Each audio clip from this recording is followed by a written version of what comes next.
I have a very special guest on today's episode of Crystal Uncorked. I am so excited that my doctor and friend, Dr. Michelle Wolford, is here to share so much wisdom and information with you. We have such an open and honest and raw conversation about a lot of things. We are talking about courage and death and sexual assault and a trend she's seeing with some patients of wanting to change and pivot. 2020 has really created that for a lot of people, looking at their lives differently and forced to kind of change and pivot. So she's got really great advice and just a great conversation around that.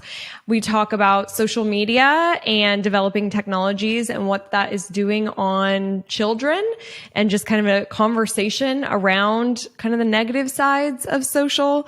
And Michelle leaves us with a great and easy tip, advice that I think is so doable for everyone, and I think so important. So make sure you tune in and listen to the entire episode. This is an episode I'm going to be listening to again. Before we dive in, I just want to share a little bit more about Michelle. Dr. Michelle Wolford has ran a successful private practice in Encinitas since January of 2011, treating children and adults for a variety of acute and chronic conditions all over the world.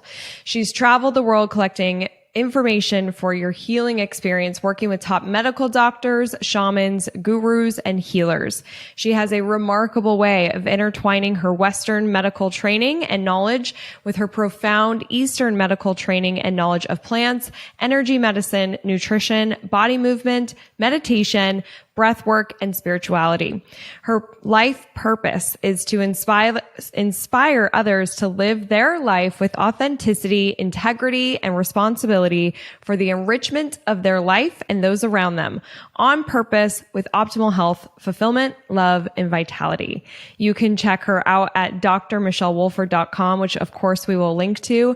And let's dive into this awesome episode. Hello, I'm Crystal Vilkaitis. I'm a curious, wine-loving entrepreneur who loves to learn and have open and honest conversations. Join me and my amazing guests as we talk about all sorts of relatable business and life stuff. It's my goal that you'll have fun, learn something new, and get inspired. Wine is not required, but is recommended. This is Crystal Uncorked. Dr. Michelle Wolford, I am so incredibly excited you are here. Welcome to Crystal Uncorked. Thank you so much. I can't wait. I'm excited. I know. This show, we're going to talk about it, but you have an influence in me actually starting this show. Before we share this story, what are you drinking? Oh, yes. Well, this evening I am drinking Blanca. It's a Vinho Verde from Portugal.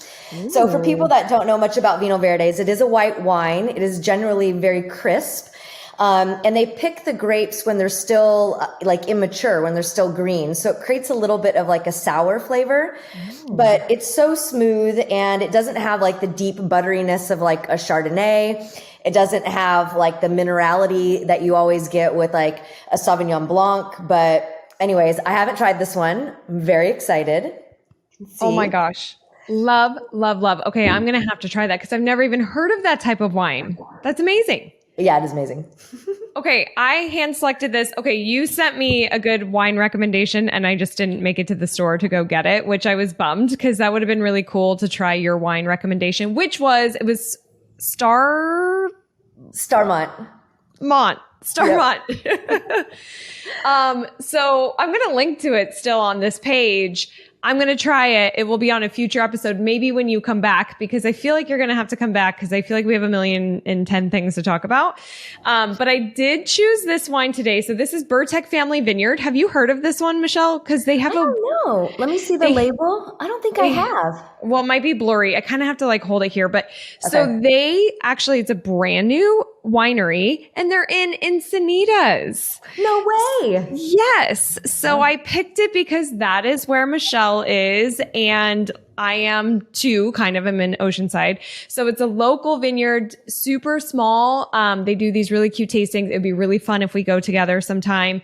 I'm going to do an episode from there, but their wines are amazing. So I have a cab. These grapes were grown in Napa, but they are growing grapes in Encinitas, if you can believe it. Like pretty cool.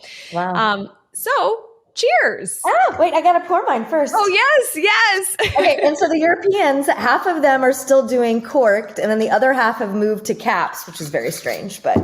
Oh, interesting. Cheers. Clink.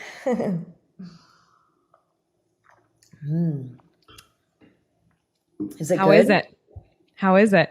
Mine's delicious. It's like what you want to drink on a hot summer day. Which you're probably feeling a little bit in, wait, you're in Houston right now, right? I am. Yep. I'm visiting my family in Houston right now. I just did another interview and he is in Houston. Oh, no way. How funny. I should meet him for wine. Seriously? You guys just could have been in the same room. We just did a little collective thing. How funny. Okay.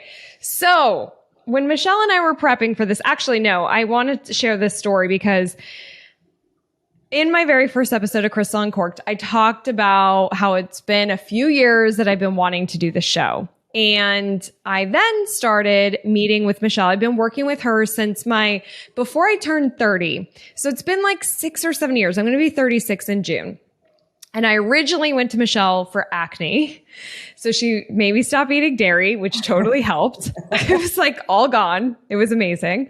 And then I had like some stomach issues. So we figured that out, and gluten is just not my friend. But then it's like, then I start opening up about business issues I'm having and issues with employees and money blocks I'm having. And I'm like, holy shit, we are doing a lot of work together, like a lot of work together.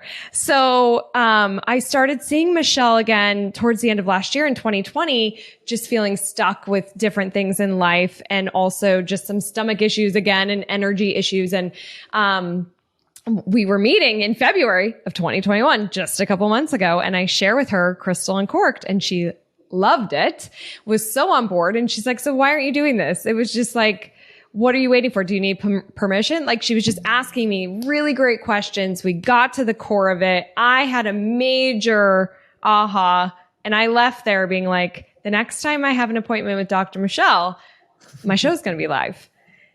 And it was March 14th. That show was live. And here we are. You are on the show. So it means so much to have you here. Thank you, thank you, thank you. Absolutely.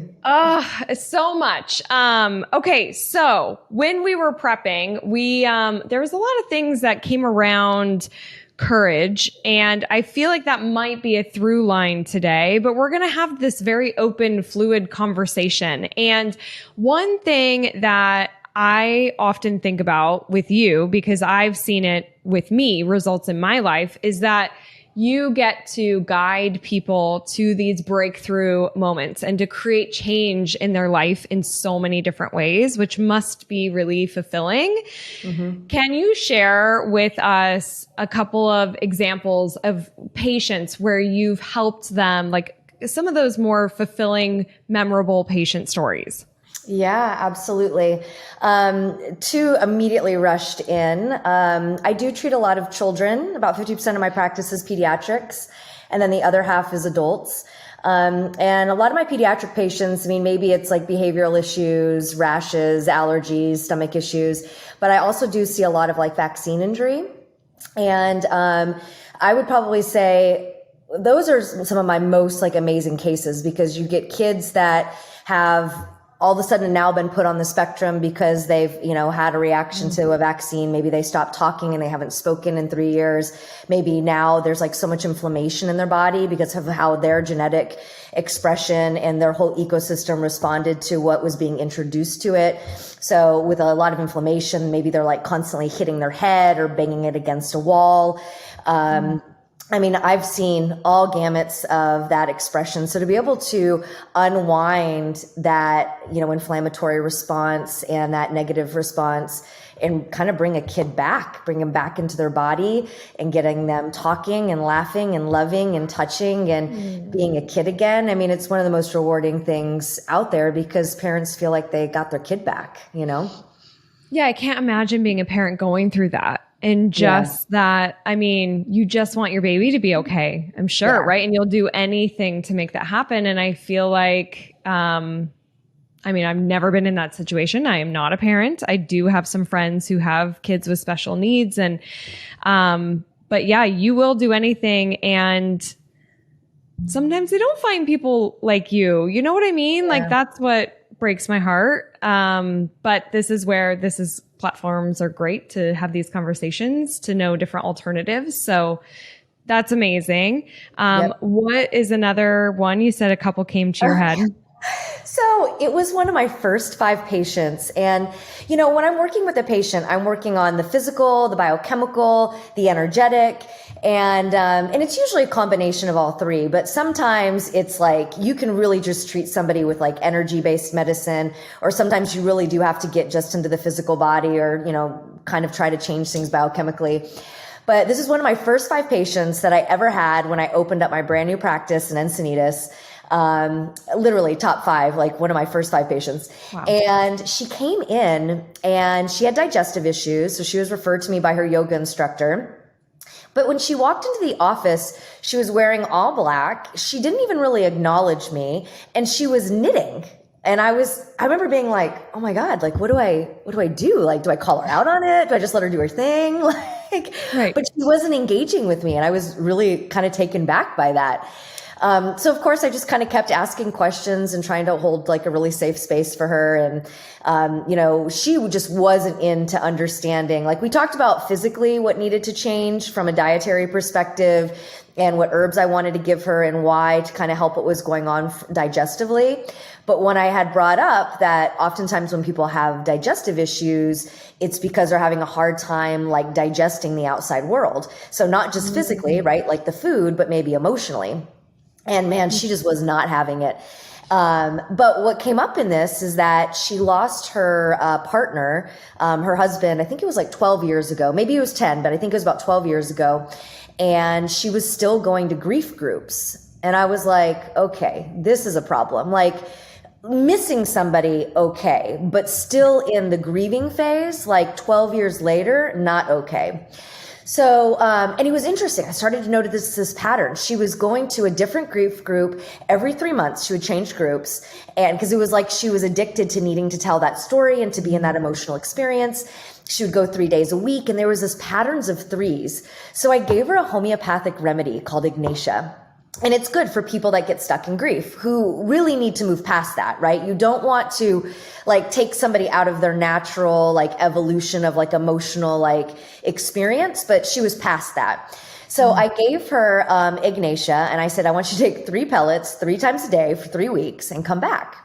And so she walked into my office 3 weeks later. She's wearing this like colorful, bright Hawaiian like dress. Yeah. And she's like, I quit my job. I'm moving to Hawaii. She didn't have her knitting stuff with me. And I was like, oh my gosh, like that is the power of natural medicine. You know, when somebody's ready for it and the body's ready for that message, that whisper, and we surrender into it, like magical things can happen. Oh my God. I have full chills because that is you do have to be ready for it, right? Yeah. Like you do have to surrender to it.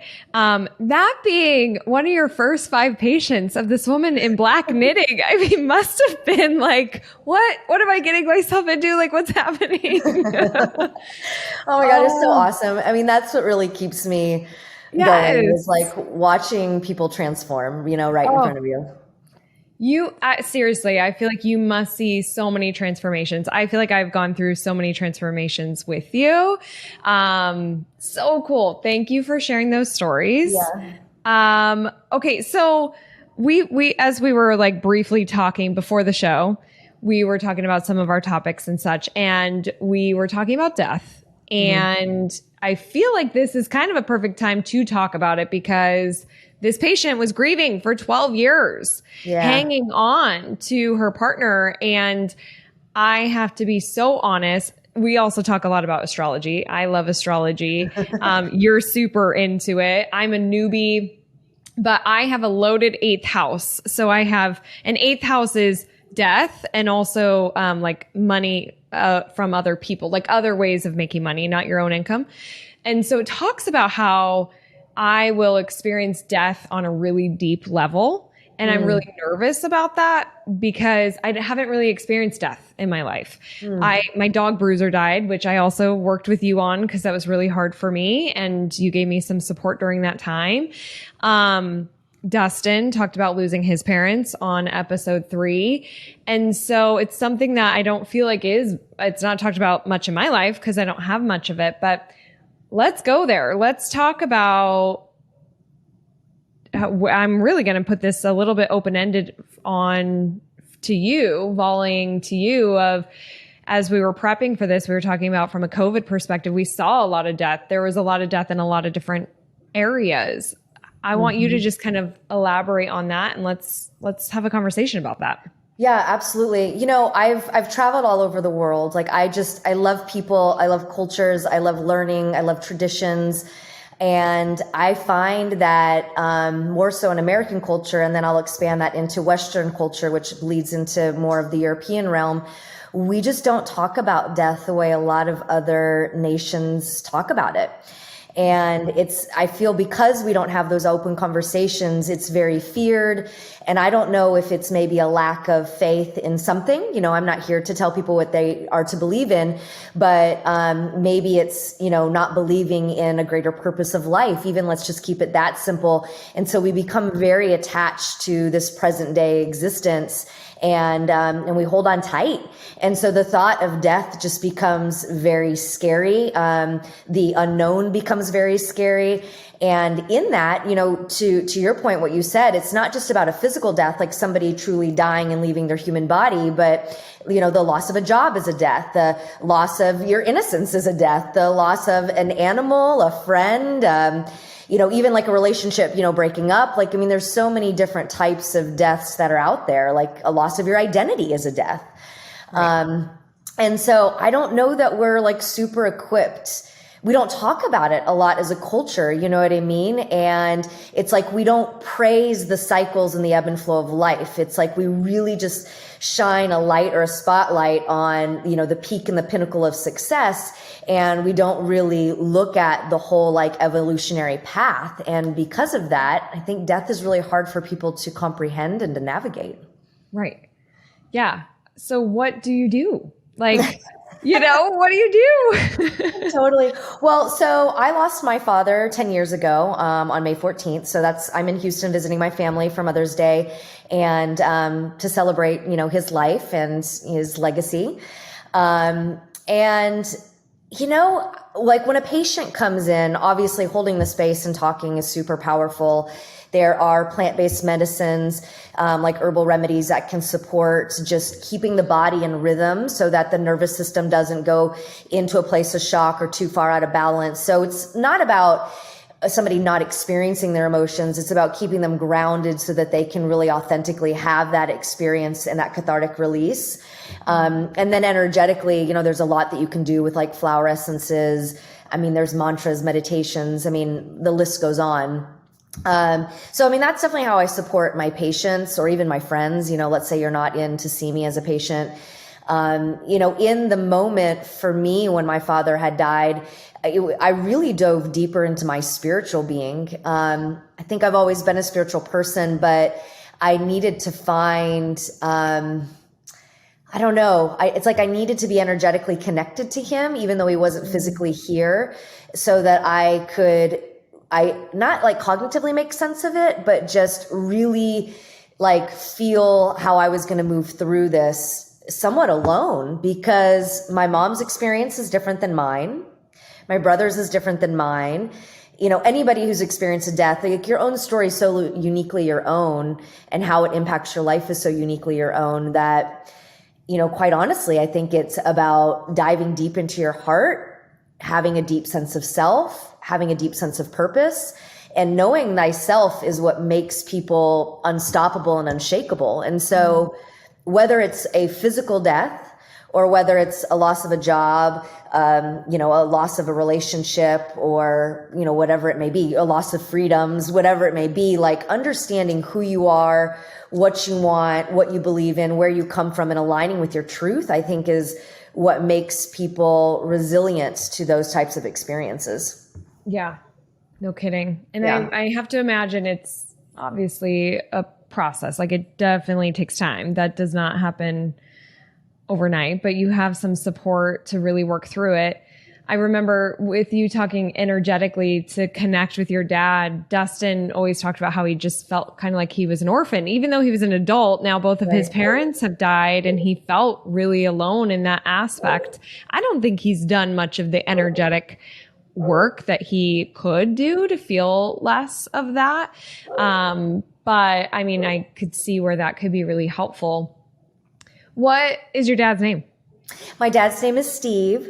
Steve. And yeah, Steve. Tell us about Steve. Okay. Oh my gosh. That's such a great question. It's like nobody asks that anymore. I'm like, I don't even know what to say. So my father was, he loved educating people. So he loved to learn and then he loved to educate people. He used to tutor like inner city kids that were like struggling with school or, wanted to have that extra support, but maybe didn't. Every time we traveled, it was like we had to see every battlefield, go to every museum. It was like, oh, Dad, really again? Love it.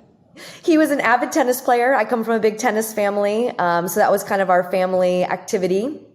And he was just such an interesting man. Like, I don't know. He was just such a great man. We would just do some of the most interesting things. Like we'd go like fly fishing and we would go fossil hunting and look for like gems. And he loved Earth, Yeah. like just like the physicality of like Earth. Oh my So, God, I love it. yeah. And he kind of sounds curious, like with wanting to learn and discover things. And he sounds a lot like you, that's for sure. You know what? My father and I are very similar. My mom Yeah. and my brother have, I think, a little bit more similarities. And my dad and I, we were like kindred spirits. Oh. Yeah. Yeah. Oh, well, cheers to Steve. Cheers to Steve. Yep.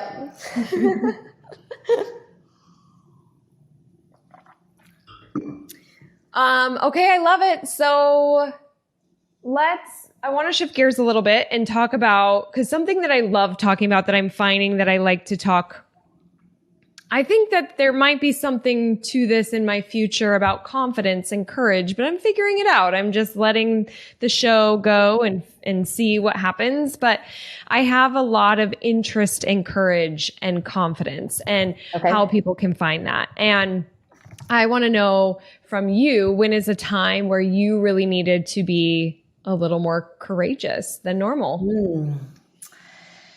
Let me think about that. I've lived a lot of life.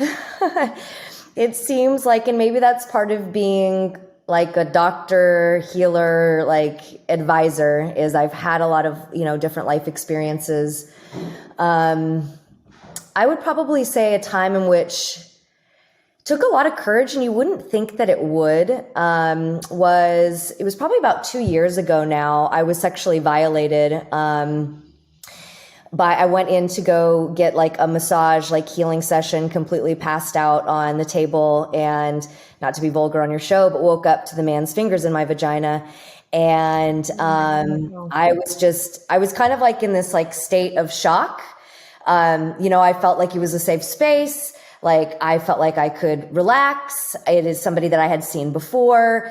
We have no dating history, no sexual history. There was no drugs, alcohol, nothing involved. I mean, it was like a really like, I pay somebody to go in for a session. And, in that moment, I was just so taken back, and I was like, what do you do? So I just responded very calmly. Obviously said that, was very inappropriate, left, called the next day, was like, this is inappropriate. And then I was like, you know what? I need to call the police, because if this is happening to me, it could happen to anybody else. And I know that there are younger girls that come over and see him. I had referred some patients to him. I mean, the whole thing, I was just like, and at first it kind of felt like I was being a little dramatic by going to the police. And then I'm like, as a kid, I was actually sexually molested, and my molester got 60 years in prison. So I was like, you know what? Like it's got like, yeah, somebody has to come forward, Exactly. you know? Yes. And quite honestly, it wasn't until I didn't even really tell anybody. It was like maybe a week later, I was having lunch with a girlfriend and she's like, that's sexual assault. And I was like, what? She's like, that is sexual assault. Yeah. And when she said that to me, I was like, you know what? It is like stuff like this happens all the time. And so, yeah, I mean, to be able to go to the police, to the police, to be able to tell the story. I knew the person. So in a way, it almost felt like I was turning in a friend. You know what I mean? And I'm just one of those people where I'm like, you feel like you can work anything out with people you know. Yes, I had a conversation with this person. Of course, he guaranteed he had never done that to anyone before. Then this was interesting. He turned it on me and was like, look, if you never want to see me again, like I understand. And that's what a lot of perpetrators do. They make victims feel bad about what had happened. So that it's a psychological trick. Well, it turns out, I started reaching out to some of my patients and just being like, I need to, were you violated? And another woman came forward.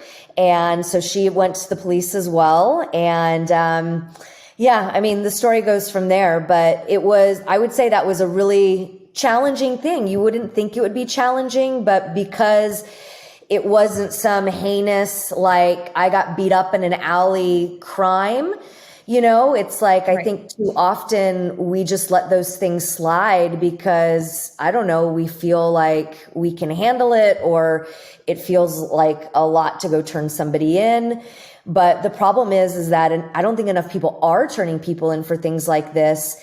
And so quite honestly, I spent about, a year dealing with the DA and the whole court system. And it's like amazing how even in that realm of things, investigator, police, DA agents, etc., kind of also view it as like, well, you weren't raped and beaten to death. So, so we're like, we need to step forward, man, woman, whomever, however you identify yourself as, if you have been violated, like, I just think it's important to step forward. Yeah. Well, I think the easier thing is to not, right? Yep.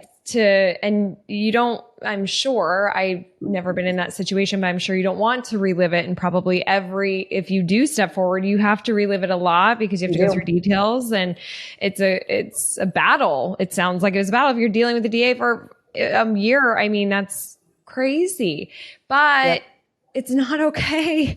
Like it's so not okay. And I'm so glad that you did have the courage to move forward because to your point, like, it's not just happening to you, so I hate that you went through that. I'm glad that you did something about it. What ended up happening then to him?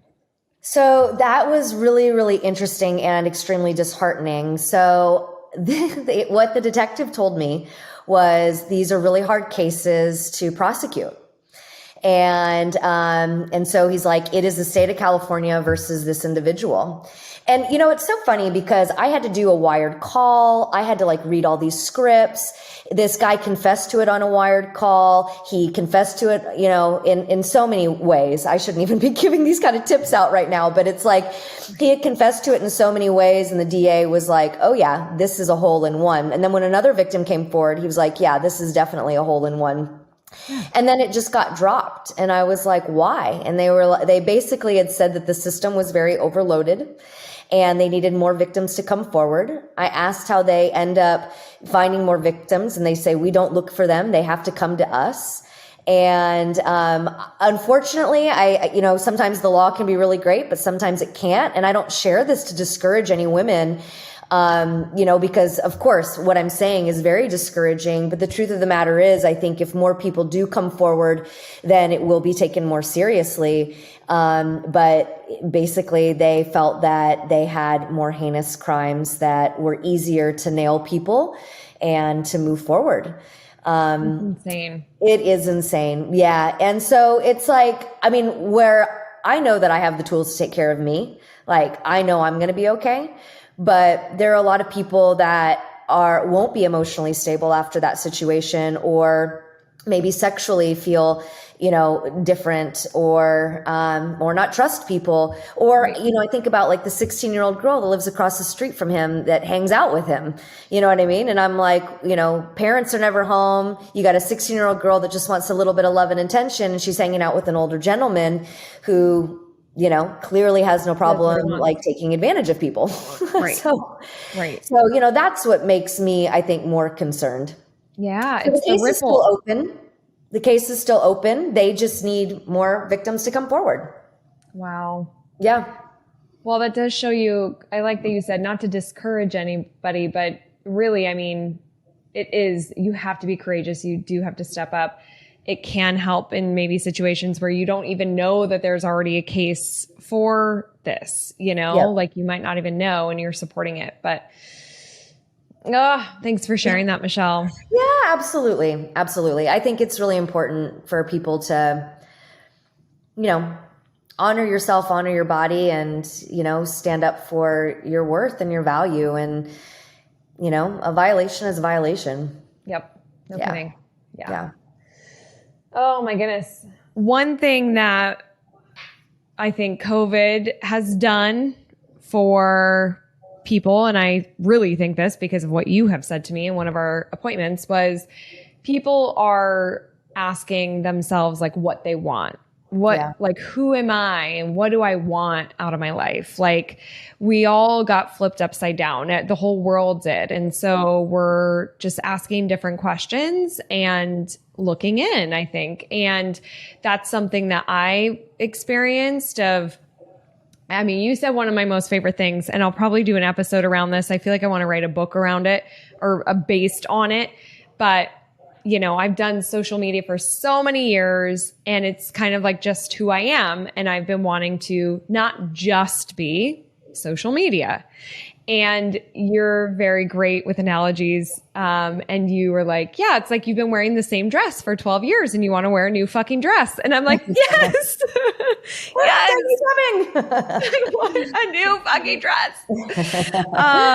And so, but a lot of that has come out from this. And so because you've mentioned it in the past of you're seeing this with patients, I would love kind of a glimpse in your world of what you're hearing from patients. Like if you are seeing this need to do something else or to pivot our lives, like, do you feel like we're in this kind of changing moment?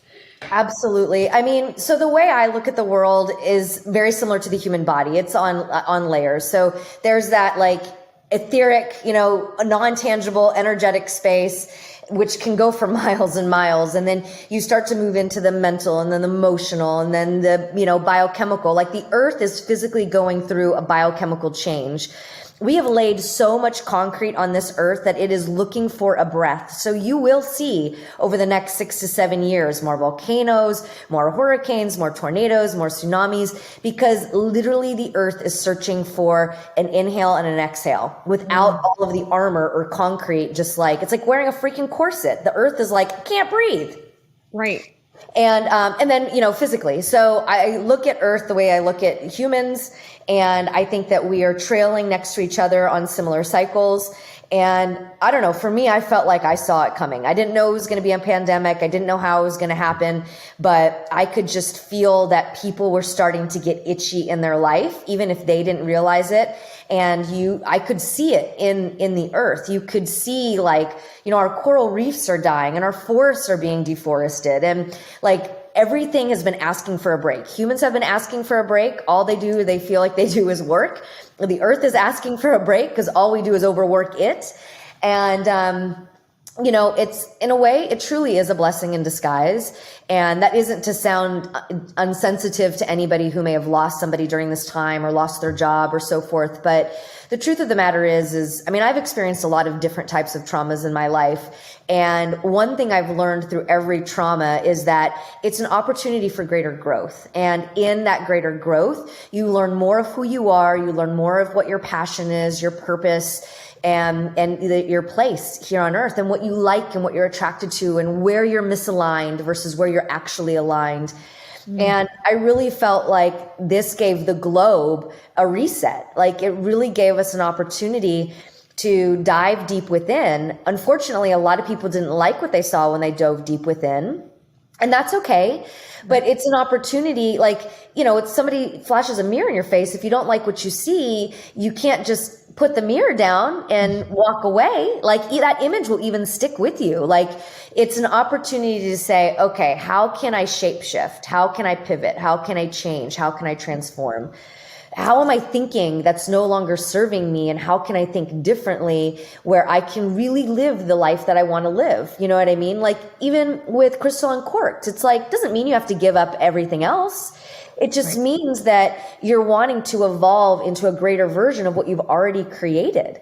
And sure, for some people, maybe that does mean that they get the divorce, they move out of that state, they get rid of that job.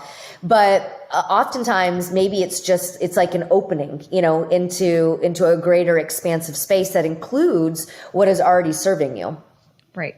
That was a big aha for me. I felt like I had to choose. Like I can only be this or something else, which was now is really silly looking back on it. But I think that we just get so stuck in our way. It's just like, this is how I do life. This is how I do life.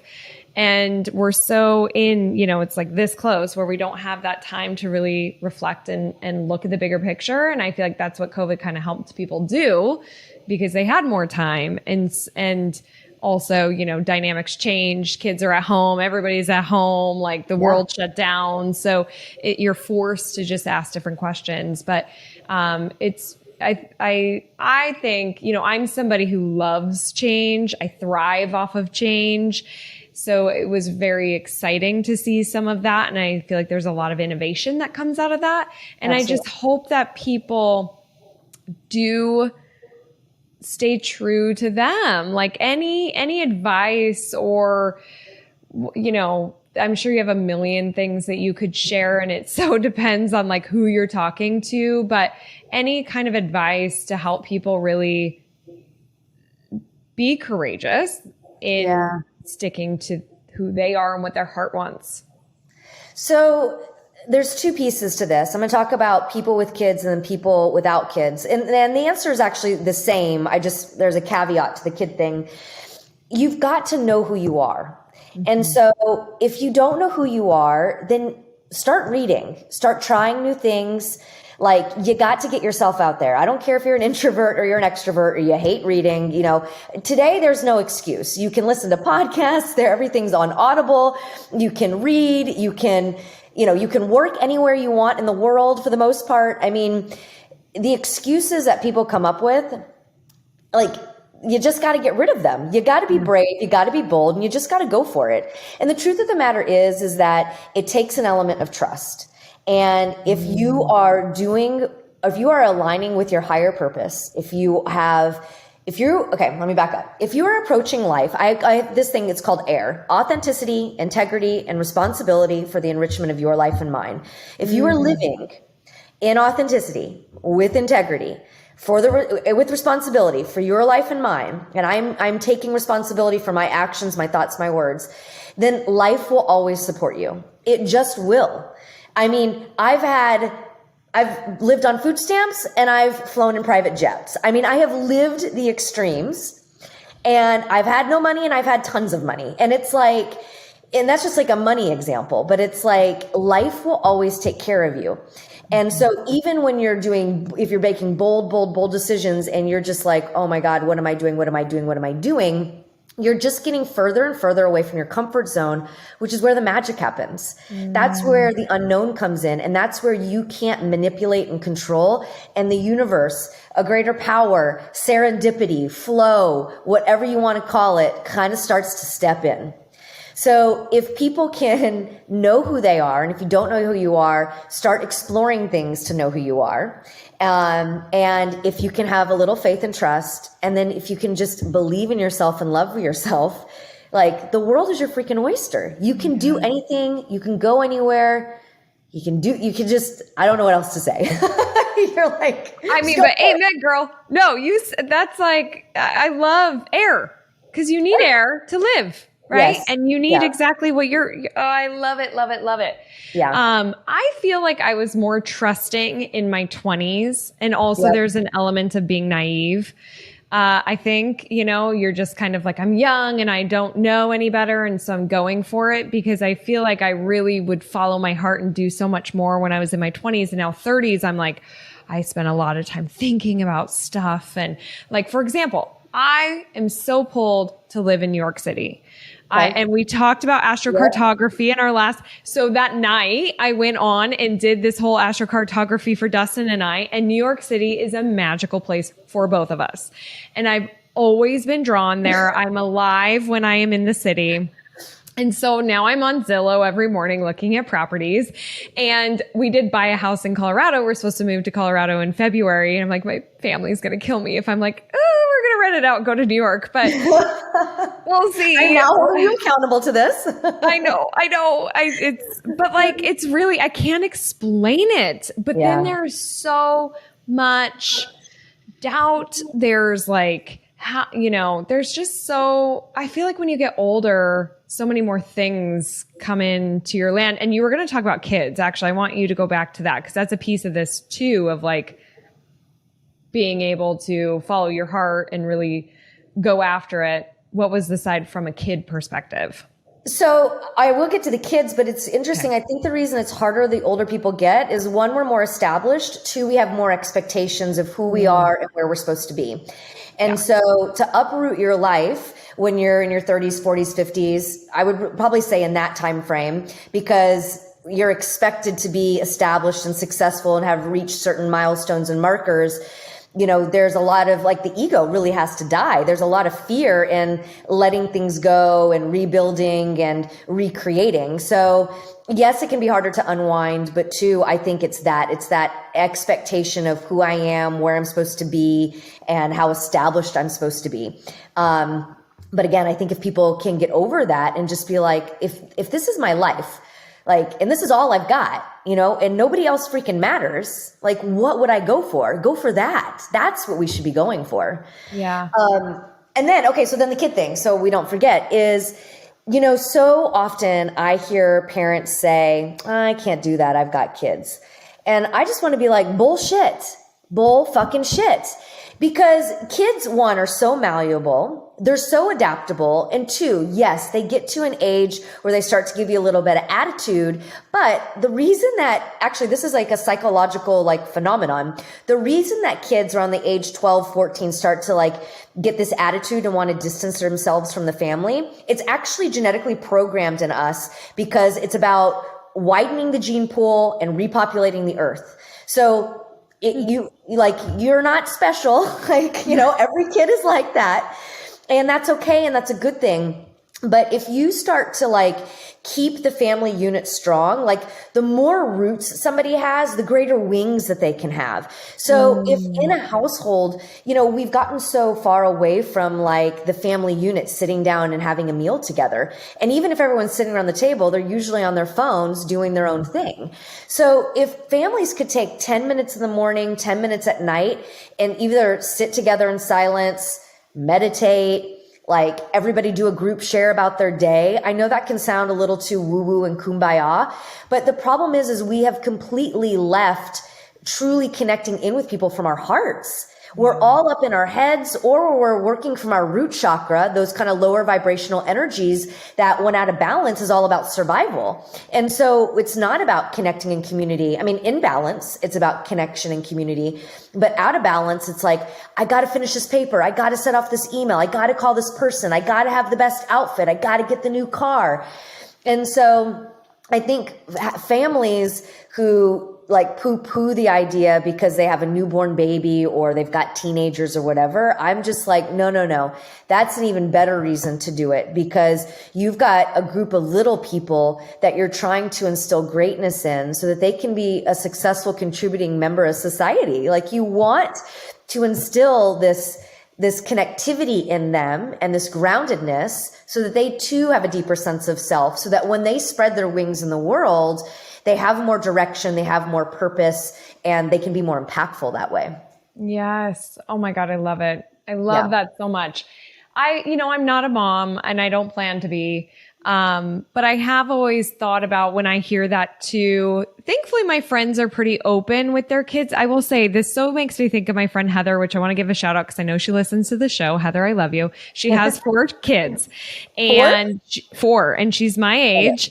Okay. And on her 30th birthday, her and 3 kids, dad, her husband, and their nanny and her twin brother, Tracy, flew to California to see me with their with their 3 children, but they brought they figured shit out. And we went to Disneyland together, which was amazing, and wine tasting and all sorts of fun stuff. But they are not afraid to travel. They will go, they will make it work, they will do it. And she doesn't have that limitation of, but I have 4 kids. Yeah. She just is like, I have 4 kids, and let's make it work. I want to go. And I've always thought that that's an amazing, if you're feeling pulled to do that, isn't that an amazing lesson and to show your kids, of really living in your truth and not having boundaries and figuring stuff out and making it happen where, we never went anywhere as a kid. We went to Iowa because my mom's family is from there, but my dad never wanted to travel. It was just, we stay home. We don't go anywhere. My mom really wanted to travel. So there's I learned from that, right? Of her sacrificing and not doing it. And so I never wanted to be like that. I really wanted to live in my truth. But yeah, I love this conversation. I think that it's pretty, and I could see people with kids being like, who the fuck are you to say? I can't go and do that. I mean, and to your point of, there are excuses. I really do feel like if there's a will, there's a fucking way.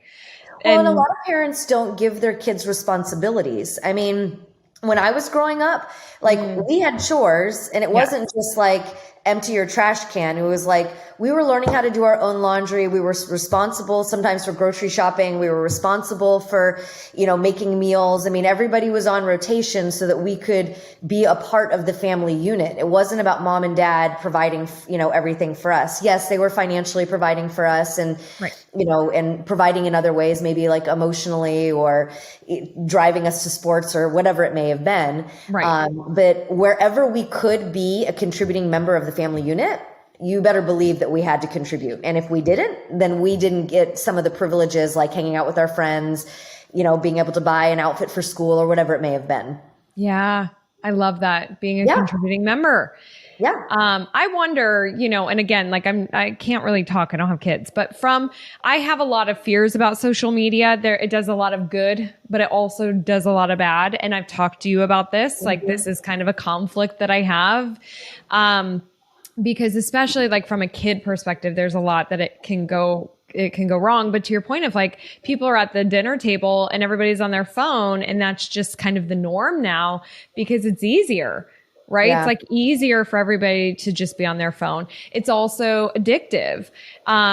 You watched The Social Dilemma, right? I did. So good. Yeah, it's so good. I highly recommend it. And there's this scene and it's a doc, but they also kind of act it out, and where they're all around the dinner table, and she's like, nope, get rid of the phones. And it's very challenging for the children to get rid of the phones. And I found that very fascinating just because I don't have kids. I'm not around teenagers. I don't know. For me, I'm 30, almost 36. It's easy. I'm yes, I'm in that generation of please, can we not have phones at the table? I want to have conversation. It drives me nuts when Dustin's on his phone. He's realtor, so he always has to be. But for our kids to not have, my concern comes into the comparing aspect of it and the false livelihood and images that kids are thinking they need to be, but also the lack of conversation and connection is just, I Googled today, tech detox centers, because I'm maybe that's something I want to open one day. I just feel we're going to need more of that. But if people could just do it, to your point, 10 minutes, let's put our phones away and let's do a little share at dinner. Yeah. So I was just in a medical conference 2 weeks ago, and it was really interesting because this woman spoke about the developing child's brain and the impact technology is having on the developing child's brain. And she also pulled up all these statistics about like 60s, 70s, 80s, 90s, you know, the beginning 2000s to like present time, and the use of drugs that teenagers are using between the 8th grade and 12th grade. And since technology has entered, drug use has completely skyrocketed. Anxiety and depression and ADD has completely skyrocketed. And there's been a lot of studies that show that just being on your phone, like social media, for an hour a day, because of the amount of like dopamine hits that you get, which is that reward where you like want to keep going back. And maybe it's like even negative feedback. Maybe it's not like, oh, this was great. It's like, but what's ends up happening is GABA, which is actually a neurotransmitter that calms down the brain. So in small amounts, it can like reduce anxiety. It actually showed that like too much exposure to electronics makes GABA go so incredibly high that it actually ends up leading to anxiety and greater signs of depression. And I mean, you know this because you and I talk, but I've never been on social media. I mean, I was the person that would post on Facebook like twice a year and only kind of did it because people would be like, you know, you travel all over the place, you know, post something. And it was a different patient who was like, I challenge you to, she's like, you really need to start doing social media posts. And I was like on Instagram. And I was like, no. And she's like, I challenge you. She's like 90 days. And I was like, you know what? I'm always challenging my patients. Like, who am I to not accept a challenge? You know? Yeah. I'm just going to do it. And I have to tell you, I am very mentally, emotionally balanced and stable and on point. And when I opened up the Instagram account and started to post, it wasn't even my posting. It wasn't like posting and then seeing if people liked it or not. That was super easy. It was more that what ended up happening is I'd crawl into bed and I would just, if I felt this like need to connect, because I love connecting with people. And if, you know, people weren't available either like physically in the house or like friends weren't available or something. Let's say I was like alone or I just felt the need to connect, or maybe I was like really excited one day. Maybe it was even something as simple as going on a walk and I was listening to a great song and then I just like wanted to connect with somebody. If a person wasn't available, if the outlet wasn't available, I'd go onto Instagram and I'd just freaking start scrolling. Yep. And then, you know, a freaking hour goes by and you're like, oh my God, what has happened? Now your brain's been freaking poisoned by everything that's out there. Yeah. I mean, I've never online shopped. I online shopped. I was like, you know, all of a sudden started researching random things. I was like, I gotta get off of this thing. You know, it's like, it's fucking scary. I know. Yeah. It's a really weird thing. Obviously, from a marketing perspective, it works for like retail. We work with retailers, staying in contact with their community.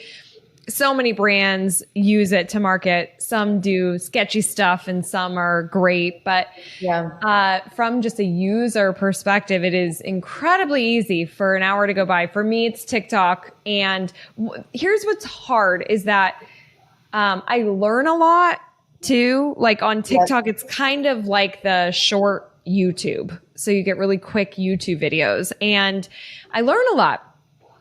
But there's also a lot of trash and stuff that spins me out of control. And Dustin will be like, oh my God, you need to delete the app. Cause I'll be like, have you heard about this? And I'm just like, you know, freaking out about something. And then the next day I'm fine. But then I love it because I can learn about cryptocurrency because there's just so many people creating amazing content that I can't find anywhere else. So I can learn from them. So it's this hard thing of like, balancing it or knowing who to just look at, not just aimlessly scrolling. It's a really weird world, I think, that we live in. And I mentioned this on a previous podcast with my mentor who's got a 18-year-old and, you know, she was like, they're, you know, in front of the camera doing all these dances and stuff. And I'm like, man, I just miss the days of like bike riding and being outside, you know, and no phones. And she's like, but this is their bike riding. Like they don't know any different. And I'm like, well, that is true. And but then is it healthy? I mean, I don't know the answer to that. The question is, Right. You know, so I know you're the interviewer, but I do have a question for you. Off Okay. the cuff, super raw.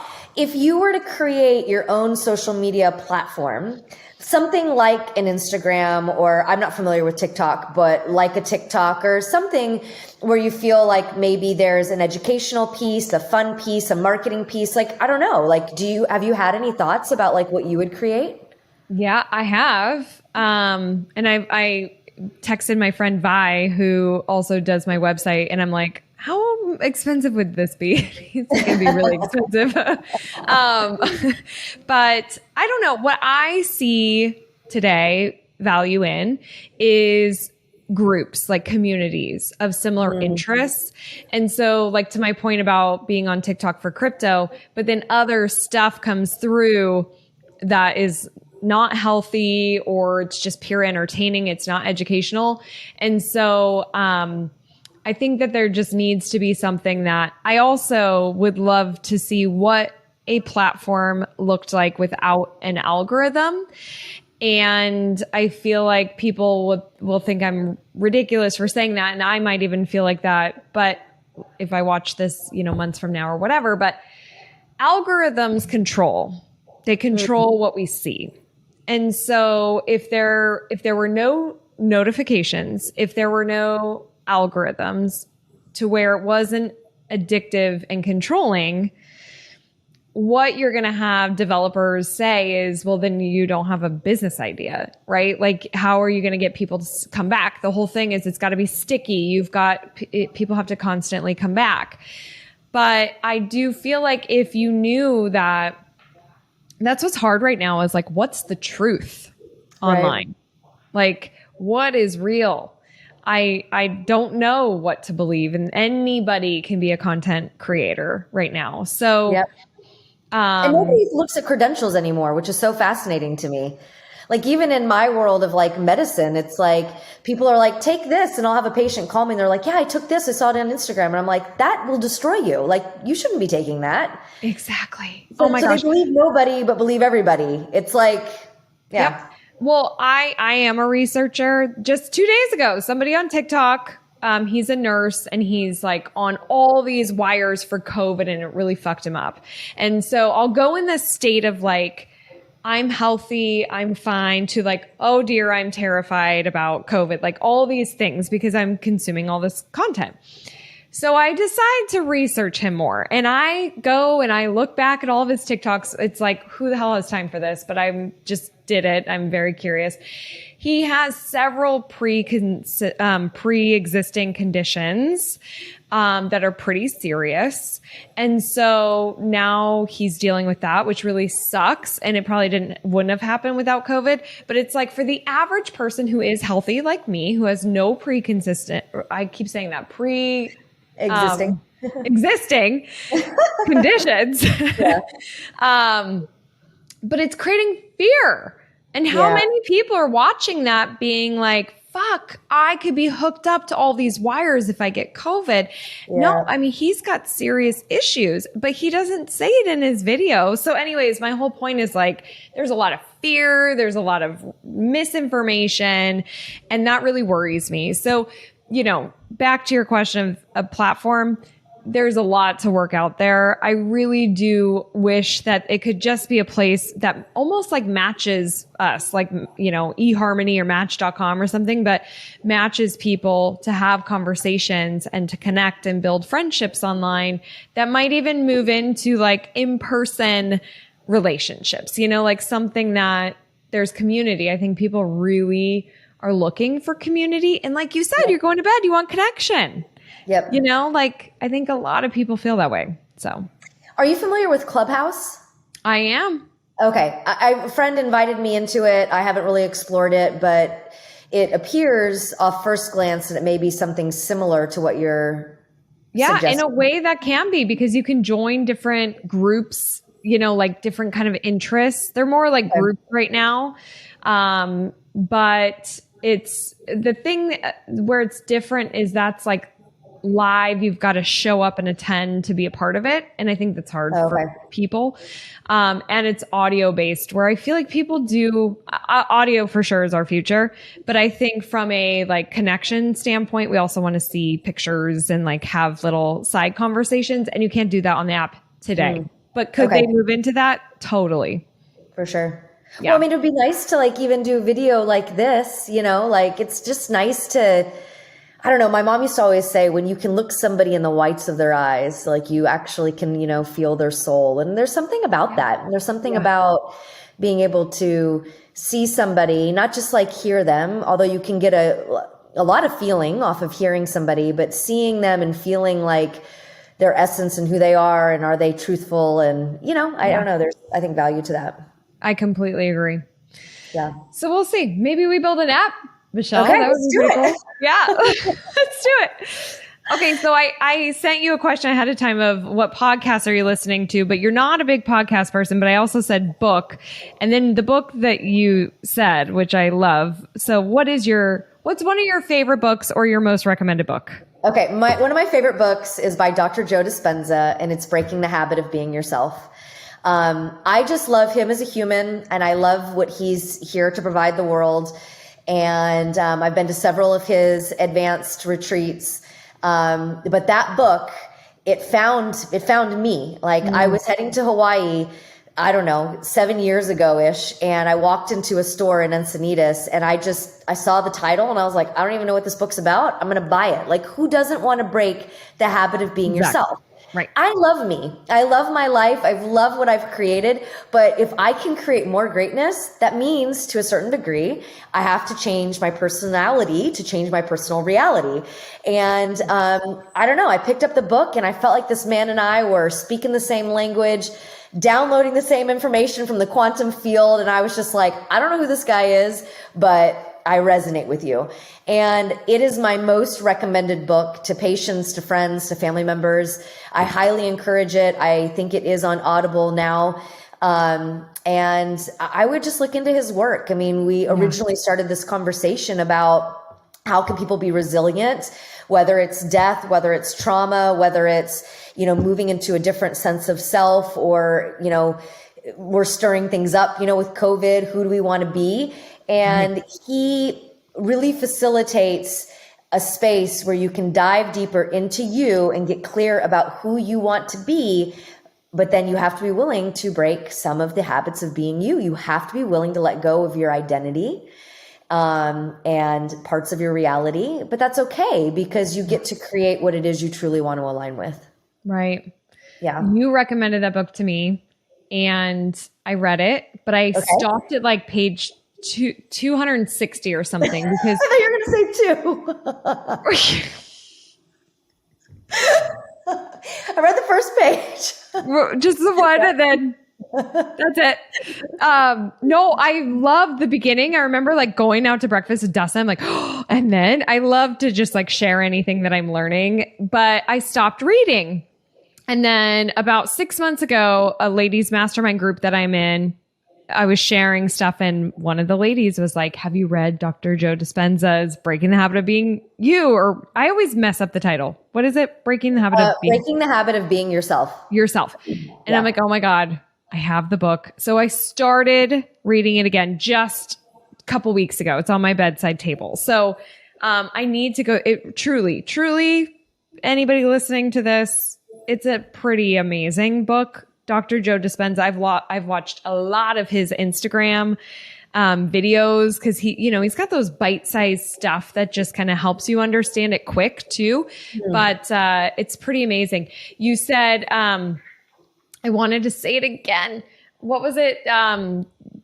It's like personalized to, we're going to probably cut this part, but there was what does he say to... Oh, you have to change your personality to change your personal reality. I do think he says that too. Oh, okay. I've said that for years. Oh my God. Yeah. And I'm pretty sure he says that too. I feel like my mom said that to me once, like as a kid. She used to always be like, do what you've always done, get what you've always got. And it used to drive me insane I don't know. It's just like one of those things that you just hate hearing. And I feel like she said that to me as a kid. Like, if you want to change your personal reality, you got to change your personality. I mean, that's good though. It's so true. It's so true. Yeah. Oh, great suggestion. Love it. Okay. We'll link to all of these resources that we talk about on today's show. Michelle, this has been amazing. I want to end today's show with any final advice that you may have, or tips, or whatever you feel like you would like to share as we conclude today's episode. I think my advice that goes along with everything we've been talking about is take 15, 20 minutes to yourself every day. Just you. Not sending off that email, connecting in with so-and-so, whatever, like where you just connect in with you. Because I think that every one of us has something to discover every day. And sometimes it's just sitting in like total peace and gratitude. Other times it's, munching on a problem. And I'm not saying keep in that emotional hit of the problem, but be like, okay, if I want to feel this way and I'm feeling that way, what do I need to do to get back to feeling this way? To truly learn how to problem solve for ourselves. So connecting in with yourself every day would be my advice. Whatever you need to do to connect in with yourself every day. Yeah. And I think people could find 10 to 15 minutes, right? That's a doable thing. I love it, but powerful. 24 hours in the day. Yeah. Doable and powerful. Just 10 to 15 minutes. Love it. Great advice. If people want to learn more about you, where should they go? Okay, so I am revamping everything, my website, and I'm learning Instagram world, how to be effective. But currently you could go to drmichellewolford.com, which is my current website. And I think it's the same for Instagram, just Dr. Michelle Wolford. And then, it's got email, phone numbers, and just a little bit about me. And then that will be updated. So, a lot of my patients call me the sage and the scientist because I am very scientific oriented. I have traditional medical school training, but integrated into that was alternative ways of healing the body. So I am a naturopathic doctor. And I very much believe in the power and the wisdom and the healing art of nature. And so I very much incorporate those two aspects into one. So, which is really powerful. Yeah, I know from experience. And even like at the very least, follow Michelle on Instagram. Even just your IGTVs, she'll share some tips that it's like simple stuff that you had no idea. I loved you were like, oh, I wanted to ask you too. You're non-negotiable. Your health non-negotiable. This is an easy answer for you. Meditate. I meditate an hour and a half every morning. And it doesn't have to be that long. I do, an hour and a half. Wow. And it doesn't have to be that long, but it is my non-negotiable because if you go into a meditation and you're just having one of those days where you're like, I'm tired, or, you're just kind of like, I'm like, no. You have the power to create whatever you want in your life. So if you're going to dive into a meditation, you need to ask yourself, what do I want to create?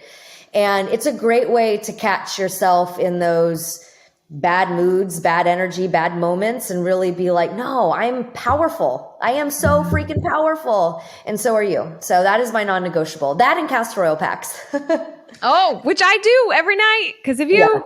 Yes. Would share with our listeners what that is. Okay, sorry. So castor oil is a bean that comes from Peru. It's very viscous. And if you rub a little bit of oil, I usually rub it on my liver. So that's below your right breast or right pectoral muscle, and all throughout your abdomen in a clockwise direction. It's very detoxifying. It brings all of the white blood cells to the area. And we have these little macrophages that are like Pac-Man that come and eat any sort of toxic material, put it into the lymphatic system, which is like our drainage pipes. So it's a great way to detoxify, relax your nervous system, move your bowels, help with cholesterol management. So it's phenomenal, and it's easy and it's inexpensive and it works. Totally. Yep. Yeah. I love doing those. Yeah. So good. Oh my gosh. You have shared so much with us today. I am so incredibly grateful for your time, for your wisdom, for you just opening up with us. One last cheers. Thank you so much. Absolutely. Thank you for having me. We will link to all of Michelle's information everywhere online and through all the podcast players. Again, Michelle, this was such a fun experience. And really, I feel like we could have you on like many more times if you'll do it. I would love to have you back. There's a lot that we could talk about. All right, everybody. Thank you so much for tuning into this episode. I'll see you on the next See You. And thank you, Michelle. Bye. Bye, you guys.